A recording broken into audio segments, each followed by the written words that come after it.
Hey guys, this is a segment from the Slumpbuster Podcast. You can find the full episode on any of the various podcast platforms, or of course, subscribe to us on YouTube for more of our content. Other than that, guys, sit down, bust a slump, and enjoy. Okay, moving on to Crazy Eyes and the New York Jets. So the New York Jets, their season could be summarized in one word: mononucleosis. And that was caught by their quarterback, Sam Darnold. Sam missed 5 games, and the Jets still actually managed to finish 7-9. They were a competitive team down the stretch. They were not an easy out. They have talented pieces. However, this team, they just traded away their superstar, strong safety, in Jamal Adams. They had free agent acquisition from the year before, C.J. Mosley, their linebacker, opt out. And who is Sam Darnold realistically throwing the ball to? Rashad Perriman, their biggest free agent acquisition of the year. Denzel Mims, who they picked up in the second round this year. It's kind of a weak wide receiving staff. And Adam Gase hasn't been known as a coach to necessarily elevate the talent he has. So, Bob, I'm actually going to start with you here on the Jets' outlook for this year. Do you think that there's any reason to be optimistic in New York, or do you think this could be actually a horrible third year for Sam Darnold up there? Well, I think this year is going to be the most competitive we've seen the AFC East in 2 decades. That goes without question.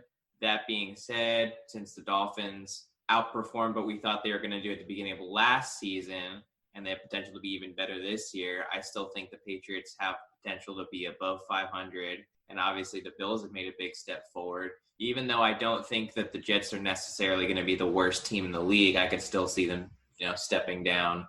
Maybe not finishing, was it 7-9 last season? Yeah, the only one bringing weapons to this team is Quinnen Williams at this point.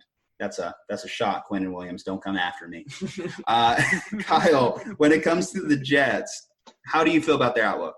I mean, I feel like their outlook for the season became pretty evident when you saw the Jamal Adams trade a few weeks ago. They got an offer they couldn't refuse, and they pulled the trigger on it. They probably won't see a player as good as Jamal Adams in 15 years, which is not really an indictment of the Jets more than it is just how good Jamal Adams actually is at playing safety.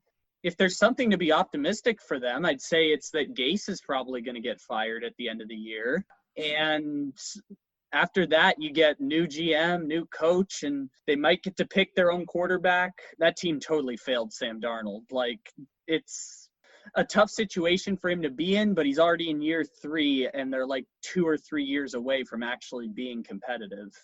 I completely agree with you. They did fail Sam Darnold. And I have said this for years. In fact, I talked about it last week with the Baker Mayfield discussion, was I hate when teams hire their coach just to let him go after a year with the quarterback. So obviously they let Todd Bowles go after his first year there with Sam Darnold.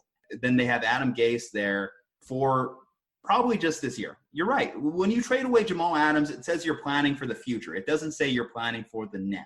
And I think you're sending mixed messages with the Jets organization with these moves you're making.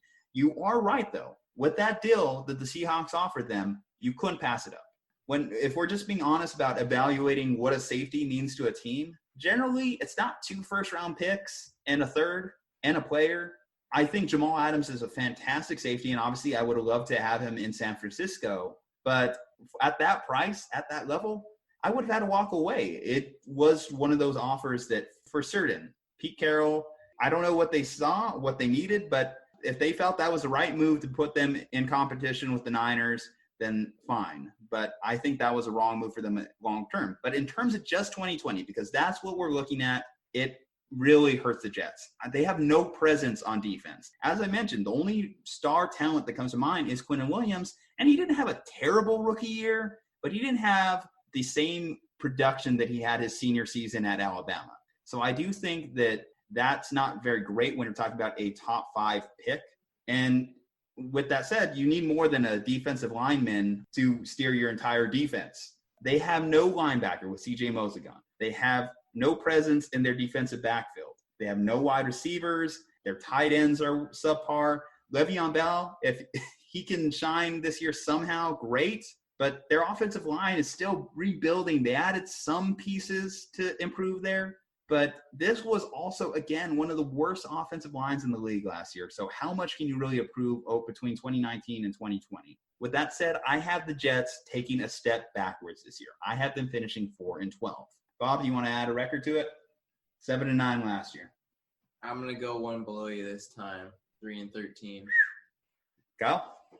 I don't know the exact record prediction for them, but I feel like they're going to finish 4th in that division. But they might get some wins just because on paper they're not very good, but they're not that much worse than the Dolphins, and they're not too far gone from the Bills and Patriots, although certainly a tier below them. So they might sneak a few games in there and not have as high a draft pick. I'm interested to see what they do like down the road now, because you talked about an anchor for the defense, and I think they thought CJ Mosley was going to be that, and he's played a total of 3 quarters in 2 seasons and made, I believe, $36 million from that contract already. So I don't know a record prediction on that one, but I would say they're probably going to be somewhere 4th place in that division.